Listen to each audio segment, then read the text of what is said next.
Curaçao, Wegenbouw Maatschappij, EcoPower International, Dierens Netherlands, Civil Engineering Caribbean, and DevCo Sweden have set up a cooperation to develop the Zaquito District Cooling System. The goal of the Zaquito District Cooling Project is to connect all the suitable, centralized cooled buildings between Renaissance and Hilton, including the hospital, and in the future, perhaps the Sambil Mall, the airport and data center, to a district cooling system and thus provide all the customers with a sustainable, reliable, and cheaper means for cooling their buildings. Another benefit of the Zaquito District Cooling installation is the opportunity to use the returned seawater for a deep seawater industry, a possible new economic pillar for Curaçao.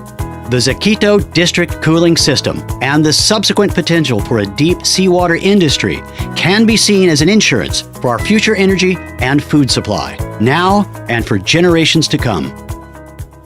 Because of the climate change, more of the larger countries will have to deal with more dry areas and longer periods of drought.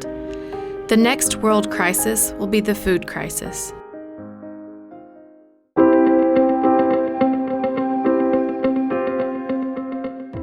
Besides for cooling, another way of using the cold seawater from the bottom of the ocean is for activities in a deep seawater industry such as agriculture and aquaculture. Locations where this is being done are Nelha, Hawaii, Japan, Korea, Taiwan, India, and Bora Bora.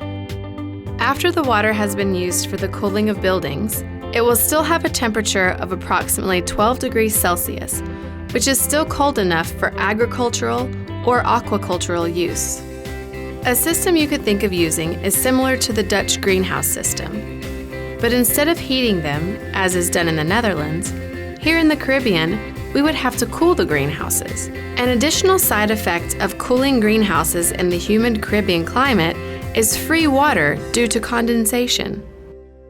Fish farming is also made more feasible with this deep seawater because at great depths the seawater is rich in nutrients and sterile, thus free of viruses and bacteria.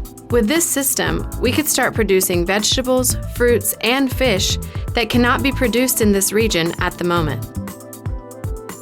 We visited Nelha, Hawaii to have a look at their blooming deep seawater industry that has been running for more than 20 years.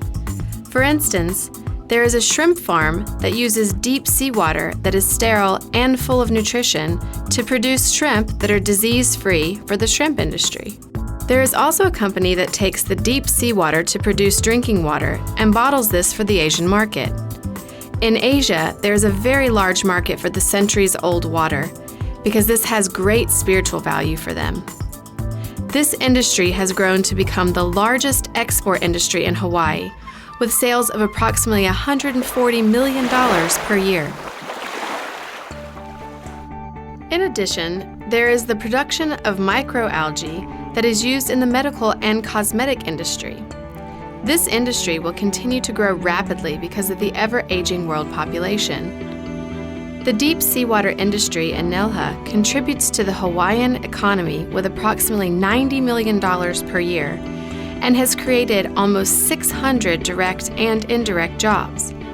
It also contributes directly to Nelha for the usage of the land and the water with approximately $5 million per year.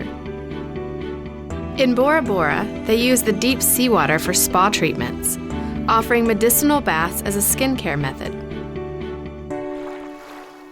With large-scale seawater projects, it will be possible to not only provide reliable hurricane and tsunami-proof, sustainable, and cost-effective cooling, but also develop a deep seawater industry which can generate export earnings and in time provide all the vegetables and seafood.